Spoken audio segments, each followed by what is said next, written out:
Welcome back. In our previous lessons, we explored intestate and ownership options for transferring your estate. Today, we are looking at another alternative to wills that can help you to plan for specific assets one by one. This is the choice to use direct instructions, known as pay on death or beneficiary designations, to ensure your property reaches the right people without needing a court to make the distribution. Today, we are going to look at how these tools act as the automatic transfer tool of your estate plan, moving your life's work directly to your loved ones immediately upon your passing. To see how this works in real life, consider the story of a woman named Martha. Martha owned a small condo and a few investment accounts. She didn't want her children to wait months for a court to authorize the distribution of her estate. Martha worked with a professional to record a transfer on death, TOD, deed, for her condo at the local land records office. She also logged into her bank and brokerage portals to ensure every account had a designated person listed. When Martha passed away, her children simply presented her death certificate to the bank and the land records office. Because Martha had put the instructions directly on the assets, the ownership shifted to her children in a matter of days, not months. No one had to probate those specific items because they had become non-probate assets the moment Martha signed those forms.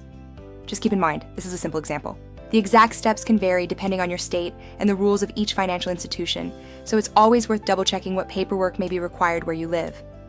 As touched on in the previous lesson, a transfer on death, TOD, deed, if permitted by state, allows a property owner, the grantor, to sign a deed today that names a beneficiary to take over the property when they pass away. The most important thing to understand about a TOD deed is that it does nothing while you are alive. You still own the house, you can still sell it, and you can even revoke the deed at any time if you change your mind. The beneficiary has no legal right to your home today, and the beneficiary's creditors typically cannot reach the home while you're alive.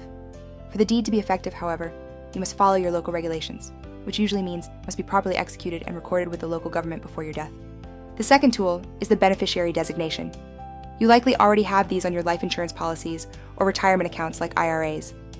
However, you can often add similar instructions to your standard checking and savings accounts.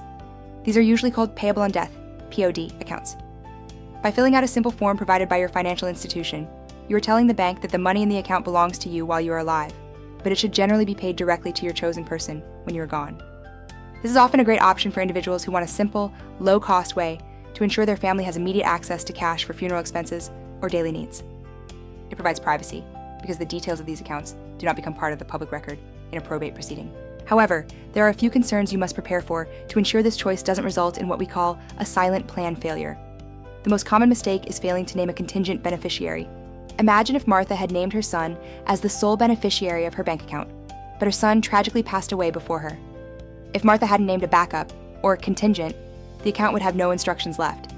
The automatic transmission would fail, and the money would likely fall back into the very probate process Martha was trying to avoid. You also need to be aware of how these designations interact with your debts. While the transfer of the property is fast, the assets are generally not shielded from your valid creditors. If you pass away with significant medical bills or taxes but all your money passes through beneficiary forms, in some situations, creditor claims may still apply if your other estate assets are not enough to pay the bills. Another silent trap people often miss is the need to keep beneficiary designations updated. Let's say Martha created her plans when she only had one child, but later a second child was born. If she does not update her documents, one child could be unintentionally left with nothing. By watching this video, you have already moved from hoping things work out to understanding the mechanics of direct transfers. You now know that you can use deeds and forms to create a private, fast, and revocable path for your most important assets. If you are ready for a small immediate step, I invite you to log into just one of your financial accounts today, perhaps your primary savings or life insurance portal. Check the beneficiary section. Is someone listed? Is there a backup named? Just verifying that one account is a massive leap toward a functional roadmap. In the MyEstateKit app, we have provided tools to help you list which assets have these instructions in place. Please answer the questions below this video, and remember, you are taking leadership over your legacy. You are ensuring that the transition for your loved ones is as smooth and direct as possible. You're doing great. Let's keep moving forward together.